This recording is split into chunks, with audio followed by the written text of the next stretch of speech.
मोदी जी के जो आर्थिक सलाहकार परिषद के अध्यक्ष विवेक देवराय ने लिखा कि संविधान बदलने की ज़रूरत है, नया संविधान आना चाहिए।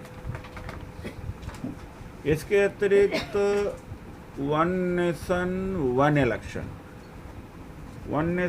इलेक्शन के लिए का presidential form of the government यानी parliamentary form of the government से हट करके राष्ट्रपति प्रणाली की ओर देश का बढ़ना, वह भी संविधान को ख़त्म करने के बराबर।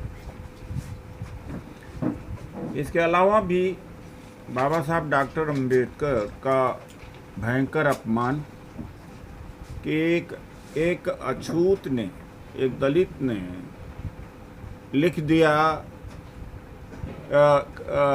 इंडिया का नाम सुझाया था, और इंडिया चूँकि उन्होंने सुझाया था इसलिए मोदी जी की सरकार इंडिया को हटा रही, और राष्ट्रपति के द्वारा जो निमंत्रण भेजा गया उसमें इंडिया हटा करके भारत किया गया। G20 समिट में भी प्रधानमंत्री जी ने अपने नेम प्लेट पर भारत लिखा, इंडिया नहीं। तो इतना नफरत है। और जब संविधान बन रहा था तो आरएसएस के चीफ गोलवलकर ने कहा था कि डॉक्टर अंबेडकर ने तो संविधान विभिन्न देशों से लेकर के यानी जोड़ा है, कट पीस इकट्ठा करके जोड़ा है। फिर 12 दिसंबर 1949 में संविधान की प्रति जलाई गई थी और बाबा साहब का पुतला जलाया गया था। ये उस समय हिंदू महासभा आरएसएस हुआ करता था। वाजपेयी की सरकार जब बनी तो वाजपेयी की सरकार ने संविधान में बदलाव के लिए एक आयोग बनाया था वेंकटचय्या के नेतृत्व।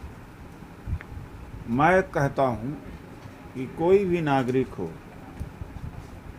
जो सेकुलर है, मानवतावादी है, उसके लिए 2 महीने का समय है। अगर 2 महीने में घर से निकल करके 3 महीने में आवाज़ उठा सका तो संविधान बच जाएगा। मेरा कहने का मतलब यह है कि उसके बाद में जब चुनावी मोड में आ जाएंगे तो प्रचार प्रसार का समय नहीं रहेगा, जागरण का समय नहीं रहेगा। अगर 2024 में दोबारा लौटते हैं तो हो सकता है कि आज जो मैं आपके सामने बैठा हूँ, ना आप बैठे रहेंगे ना हम बैठे रहेंगे। और इसलिए 5 नवंबर को रामलीला मैदान में रैली रखी गई है। एक आदमी जो चुनाव लड़ने की तैयारी कर रहा हो, वह सब कुछ राजनीति छोड़ करके 3 महीने 4 महीने इस सामाजिक काम पे लग रहा हो, उस क्षति को मैं ही जानता हूँ। लेकिन संविधान बचाने ज़्यादा ज़रूरी है। मेरा व्यक्तिगत हित जरूरी नहीं है, संसद में पहुँचूँ या न पहुँचूँ उसका वो ज़रूरी नहीं है। और वास्तव में जो मैं बता रहा हूँ कि जो भी लोकसभा की तैयारी करता है साल 1.5 साल से अपने क्षेत्र से हिलता नहीं, और कल हरदोई में बड़ा सम्मेलन किया संविधान बचाने के लिए। तो मेरा ये कहने का मतलब है कि सबसे मैं प्रार्थना कर रहा हूँ, ये परिसंघ को ही न समझा जाए, आप अपने को भी इसको अलग न समझे। 5 नवंबर को वो हमारी रैली नहीं है, बहुजन की रैली है, संविधान बचाने वालों की रैली है, दिल्ली की रामलीला मैदान। इसके आगे कोई मौका नहीं मिलने वाला, शायद फिर न मौका मिल सके जिस तरह से रफ्तार चल रही। G20 समिट में सैकड़ों पत्रकार विदेश से आए, वो तक नहीं। और अमेरिका के राष्ट्रपति जहाँ भी जाते हैं प्रेस ज़रूर करते हैं। प्रेस कॉन्फ्रेंस इसलिए नहीं कर पाए कि यहाँ के प्रेस के सामने प्रधानमंत्री, भारत के प्रधानमंत्री आना नहीं चाहते। ये कोई प्रेस की आज़ादी है? इतना बंधक प्रेस कहीं नहीं होगा। मेरा ख्याल है कि चीन और रूस में भी नहीं होगा। ये हालात है। सोशल मीडिया ने मोर्चा संभाल रखा है और मैं धन्यवाद करता हूँ, लेकिन सोशल मीडिया को भी समाप्त करने के लिए तमाम अड़चनें लगती जा रही हैं और दोबारा ये आएंगे तो नहीं हो पाएगा। तो यही मेरा आग्रह है कि देश की जनता, ये न मेरा है न तेरा है, ये सबका है। 5 नवंबर को दिल्ली की रामलीला मैदान में जो भी संदेश हो वो सब सुन कर के आएँ।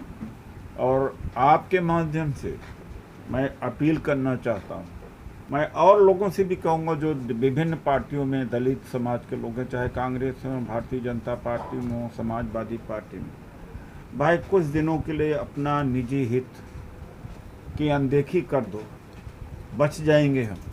बाबा साहब का संविधान बच जाएगा। यानी राजनीति में आदमी तो रात दिन समय देता है और खूब पैसा भी लगाता है, चाहे वो जीते या न हारे, वो संतोष कर जाता है। लेकिन सामाजिक काम के लिए उसको उसके ऊपर बड़ा मुसीबत का पहाड़ पड़ता जैसा होता अगर उससे अपील किया जाता है। तो मैं उनसे भी अपील करूँगा, कोई दल का नहीं है, किसी एक संगठन का नहीं है, ये आह्वान है संविधान बचाने का।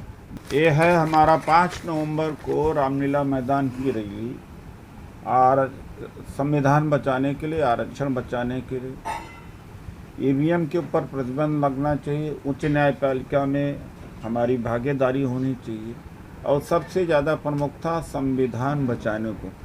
संविधान ख़त्म हो जाएगा, जिस रफ्तार से लोग चलते जा रहे हैं संविधान ख़त्म हो जाएगा। यही 2 महीना है पूरे देश के। मैं दलितों, पिछड़ों या जो भी मानवतावादी हैं, सेकुलर हैं, किसी भी बिरादरी के हैं, लिबरल हैं, उनसे अपील करता हूं कि 5 नवंबर को दिल्ली के रामलीला में मैदान में पहुंचे। आगे कोई मतलब, ख़ास तौर से मुस्लिम समाज, ईसाई समाज से भी मैं अपील करता हूं, सबसे उनको भी इस संविधान को जिंदा रहना मुसलमानों के लिए भी बहुत ज़रूरी है। देखिए, ये कोई संयोग नहीं है, ये प्रयोग है कि बाबा साहब को अपमान करना, इंडिया को हटा करके खड़गे जी को न बुलाना, ये दलितों को अभी भी अछूत और दलित ही समझते हैं। देखिए, ऐसा है कि नीतीश कुमार न कांग्रेस है, न कांग्रेस नीतीश कुमार है। वो जो 26 दलों का जो गठबंधन है, उनमें उनके अपने भिन्न विचार भी हैं और ज़रूरत यह है कि कॉमन मैनेजमेंट प्रोग्राम के तहत चुनाव लड़ें संविधान बचाने के लिए। मैं नहीं देखता हूँ जीत कोई मतलब है कि कांग्रेस की सीटें कम हो जाएं या बढ़ जाएं उनकी सीटें। आज सबसे ज़्यादा चुनौती है वास्तव में संविधान बचाने की चुनौती है, देश में तानाशाही की चुनौती है, इसलिए सबको मिलकर करना चाहिए। भक्तों और बीजेपी आरएसएस को शर्म से डूब मरना चाहिए। जब सोनिया गांधी जी को प्राइम मिनिस्टर बनने की बात आई थी, चर्चा ही थी, तो सुषमा स्वराज सिर मुड़वा रही थी और कोई इनको कहता है जर्सी गाय, विदेशी अभी तक कहते रहते हैं। किस मुंह से ईसाई देश में, इंग्लैंड एक ईसाई प्रधान देश है, ये गौरव की बात करते हैं कि एक हिंदू होते हुए प्राइम मिनिस्टर है। इनको शर्म से डूब के मर जाना चाहिए। इस भाड़ मीडिया को देखना चाहिए किस तरह से उछल के बात कर रही। यही भाड़ मीडिया आज भी ये कहती है डिबेट में कि राहुल अपने नानी के घर गए हैं। यही मीडिया कहती है। अभी तक उनको ओबामा अफ्रीकी मूल के आदमी को अमेरिका में राष्ट्रपति बना दिया गया। यहाँ पर कि मुसलमान को अगर जिस दिन प्रधानमंत्री बना दें या ईसाई को बनाएं, तब पता लगेगा, तब इनको गर्व करना चाहिए सुनक के ऊपर। अच्छा सर।